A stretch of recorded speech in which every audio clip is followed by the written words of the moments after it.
Happy Valentine's Day, everyone. Welcome to episode 13 of Coach B Weekly. I'm Ethan Moy. I'm here with Coach B. Coach B, I noticed last week I was looking through and I saw that since we've been posting these on Facebook Live, that's when the winning streak kind of started. So, it's just, something that kind of just worked out, I guess.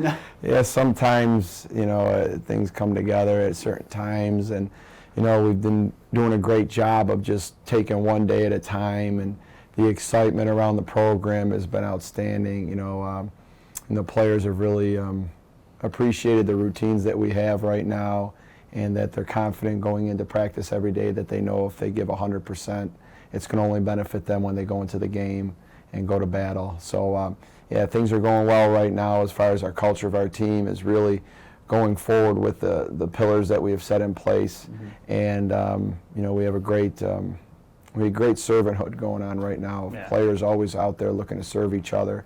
And anytime we have a tough moment, we've been doing a lot better of getting through it and moving forward positively. And that's been the big improvement going towards the streak. You kind of answered what my first question was going to be, but I'll put it out there again just so you can expand upon that. Sure. The winning streak now here at 8, tied for 6th longest in program history. You control your own destiny now in regards to the regular season title, now with tied for first with Sacred Hearts. What's been the difference now compared to when you were sitting in the conference at 3-3? The season is always a process, and you have to understand that sometimes things won't come easy early on, and whether you win or lose a game, you got to reflect upon it and take it positively. Mm-hmm. When it comes to even a moment where you didn't play real well, you made some bad decisions on the floor that you wish you could have had back. The culture of our team is that we're always trusting in our players that when they go to the basket, they're really trying to put that ball in the hole. Right. When they're running their play, they're really working hard at running the play the best they can. And if you have that mentality and that mindset and that trust is there that your players that are always going to be working hard for the best results, you can live with a game where you didn't come out on top, and understanding is going back and reflecting on it and learning what you needed to do better and going forward positively is going to be the true answer with how, at least in our culture, we're going to get better.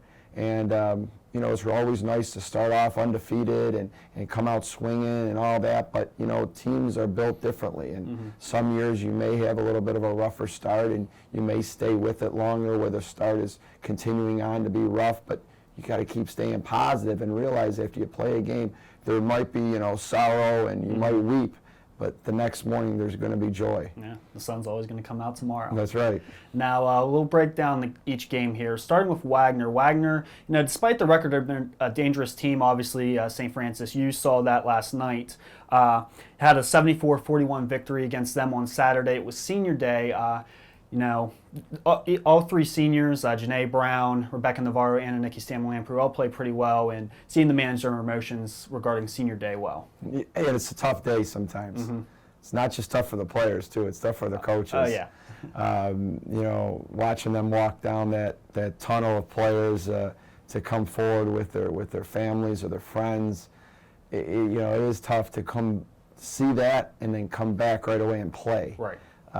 Because of the emotion of, you remember these. I remember being at Janae Brown's senior day when she was in high school. Yeah.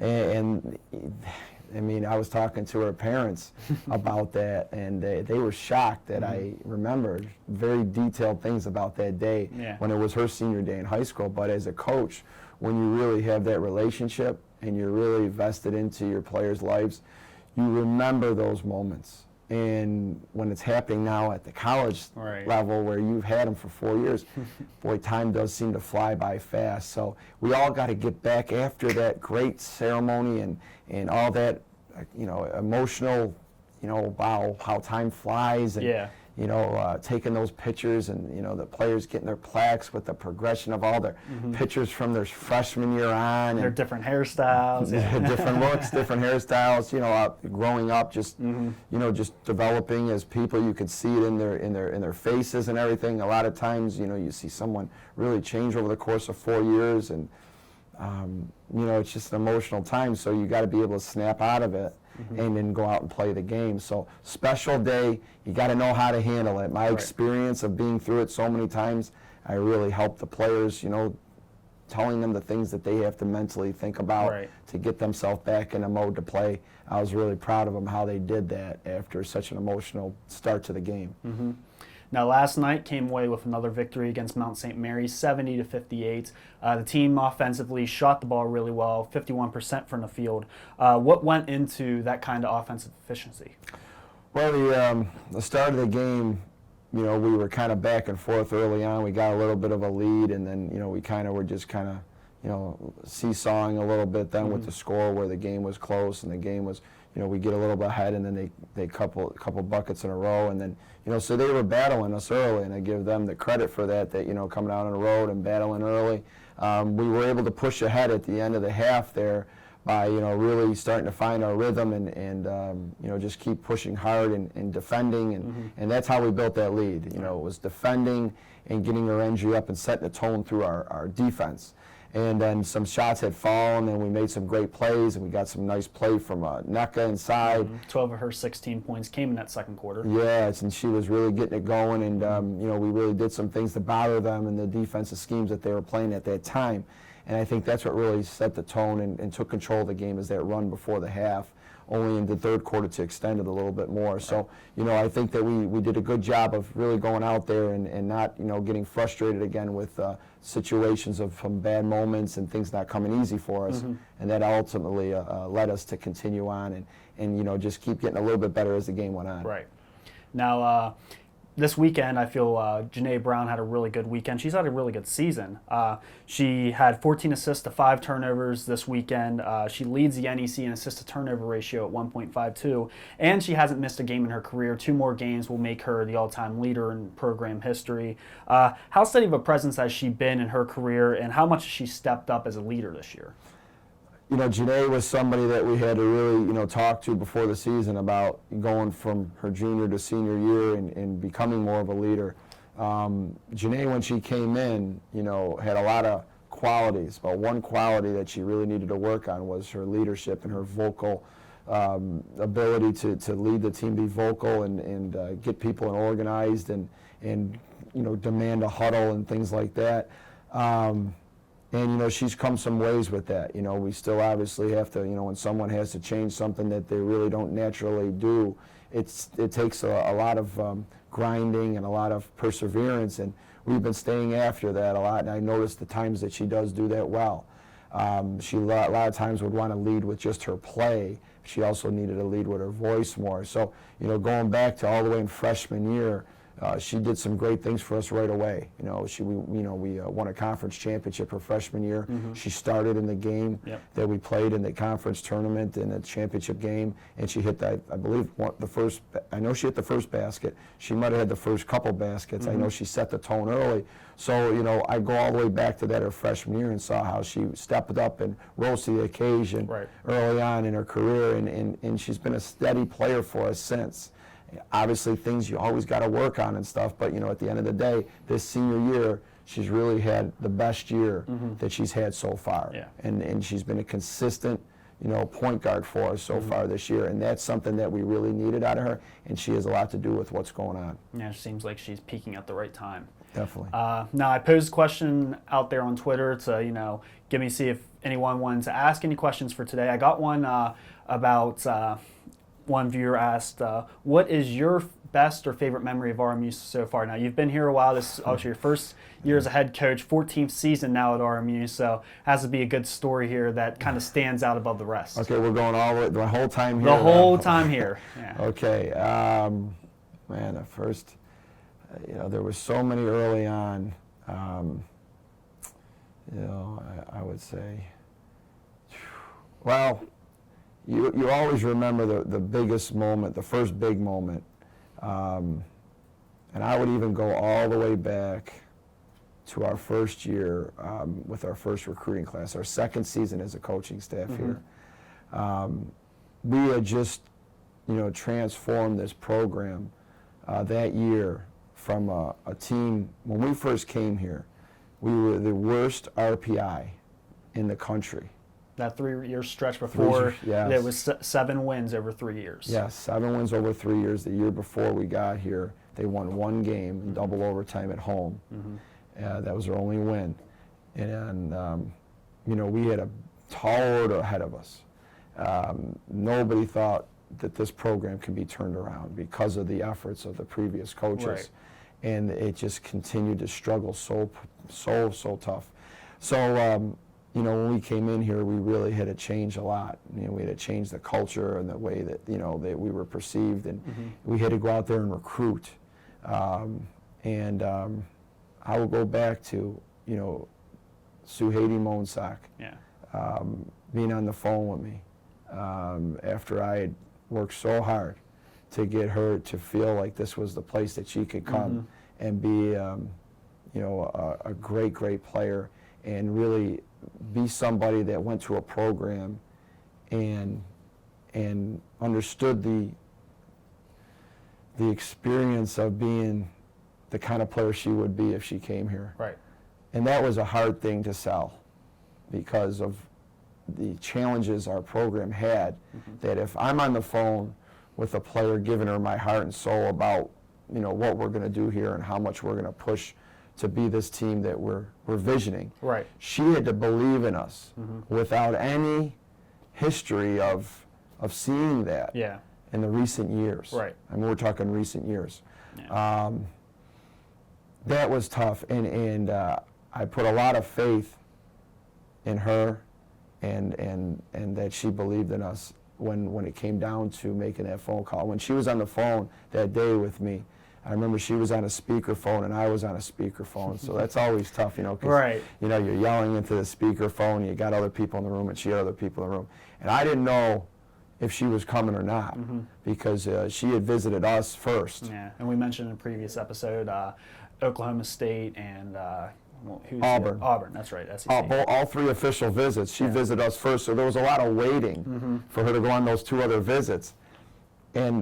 And there was other schools that she eliminated, schools that probably people would think that she was crazy for eliminating, like Georgia and Florida and schools in the SEC, Vanderbilt. These teams were all throwing everything at her, and she knocked it down to those three, and we had to wait. So when she called and put us on the speakerphone that day, and we had her on speakerphone, and she said very emotionally, "I'm coming to Robert Morris. I made my decision. I want to be a part of what you guys are doing."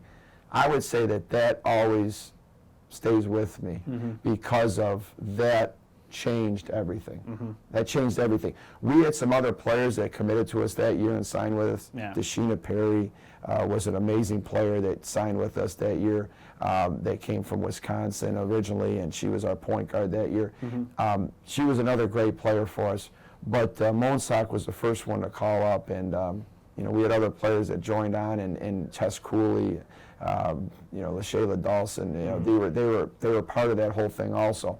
But that phone call, I always remember, and that memory will always stay with me, that, it was such a great accomplishment, not only to have her on our team, just to get her to sign with us, and what she did when she was here was nothing short of what I told people she would do. She lived up to the hype. She lived up to the hype. So I would say, that phone call that day was probably, we'll always stay in. That's the first thing that comes to my head, because I always go back, to how this all started, and that was how it all started. It's always nice to look back and see how much the program has grown from, again, that 7-year stretch over 3 years before you and Sal and everyone got here, and now where it is today, 2 of the last 3 NEC championships, tied for first place right now. So it's just been a steady climb, and it's definitely impressive to see, how it's come about. When you take over a program, when we took over this program, I think the best thing that we did, and I say this in a very humble way, is we were able to recruit in a way that we needed to